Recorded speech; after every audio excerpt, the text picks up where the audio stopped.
বিশ্বকাপের অর্ধেক বছর বাকি থাকলেও ব্রাজিলিয়ান ফুটবল প্রেমীরা আবারও চোখ বুঝে বসতে পারছে না, কারণ একটিমাত্র ম্যাচেই উঠে এসেছে সেই প্রশ্ন, হার থেকে শিক্ষা গ্রহণ করতে পারছে কিনা বর্তমান সেলেসাওরা।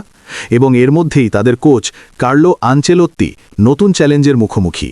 বছরের প্রথম ম্যাচে সাবেক বিশ্ব চ্যাম্পিয়ন ফ্রান্সের বিপক্ষে দেখা গেল না যে চিরচেনা ব্রাজিলিয়ান ছন্দ, খেলায় নেই সমন্বয়, আক্রমণভাগে নেই সেই তীক্ষ্ণতা, ফ্ল্যাশিং ফুটবলের সেই উচ্ছ্বাস যা দর্শকরা প্রত্যাশা করেন যেন ফিকে হয়ে গেছে।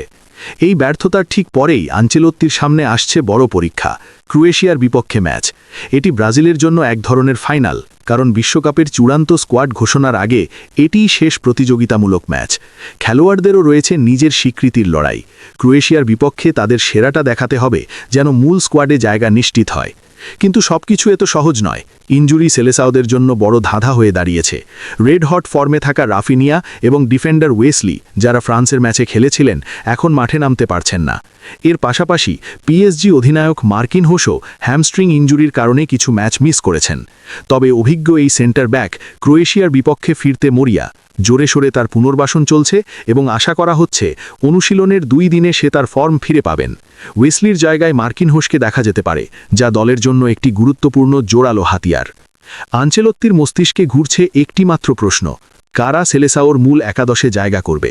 ফ্রান্সের বিপক্ষে 3 জন ফুটবলারকে অভিষেক করিয়ে তিনি চেষ্টা করেছিলেন, কিন্তু ম্যাচের ফলাফল দেখিয়েছিল যে সেই বাজি কাজে লাগেনি। এখন তার সামনে নতুন পরিস্থিতি, একদিকে ইনজুরি, অন্যদিকে বিশ্বকাপের প্রস্তুতি। মার্কিনহোসের জন্য ম্যাচটি এক ধরনের প্রায়শ্চিত্ত।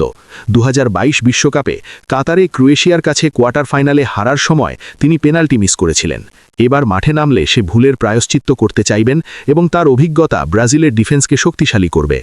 দলের অন্যান্য খেলোয়াড়রাও চাইবেন নিজেদের সেরাটা দেখাতে, বিশেষ করে যারা মূল স্কোয়াডে জায়গা পেতে চান।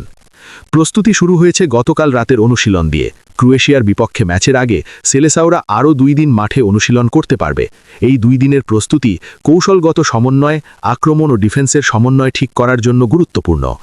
আনচেলোত্তির লক্ষ্য স্পষ্ট, দলের ছন্দ ফিরিয়ে আনা, আক্রমণকে আরও প্রাণবন্ত করা এবং বিশ্বকাপে সেলেসাওদের জন্য আত্মবিশ্বাস বাড়ানো। বিশেষভাবে লক্ষ্য রাখতে হবে রাফিনিয়া ও ওয়েসলির অনুপস্থিতি। তাদের বদলে কারা খেলবে এটা শুধু আনচেলোত্তির পরিকল্পনার অংশ নয়, বরং পুরো দলকে ম্যাচের জন্য মানিয়ে নিতে হবে।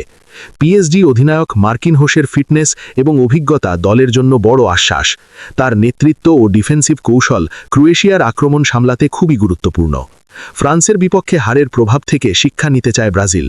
আক্রমণভাগে অভিজ্ঞতার অভাব, খেলোয়াড়দের মধ্যে সমন্বয়হীনতা, এসবের প্রতিকার করতে চান আনচেলোত্তি। এই প্রস্তুতি শুধু ক্রোয়েশিয়ার জন্য নয়, বরং বিশ্বকাপের চূড়ান্ত স্কোয়াডের জন্যও প্রস্তুতি।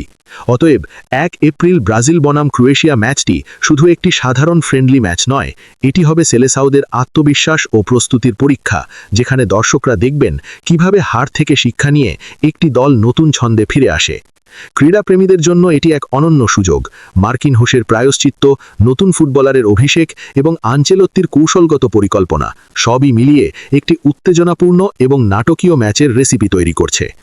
এই প্রস্তুতি, অনুশীলন এবং ফুটবল প্রেমীদের উত্তেজনার মধ্যেই ক্রোয়েশিয়ার বিপক্ষে সেলেসাওরা মাঠে নামবে। তবে প্রশ্ন একই, হার থেকে শিক্ষা নিয়েছে কি এবং বিশ্বকাপে আরও একবার ছন্দ ফিরিয়ে আনতে পারবে কি? এই উত্তেজনাপূর্ণ উত্তরের অপেক্ষা এখন ফুটবল প্রেমীদের।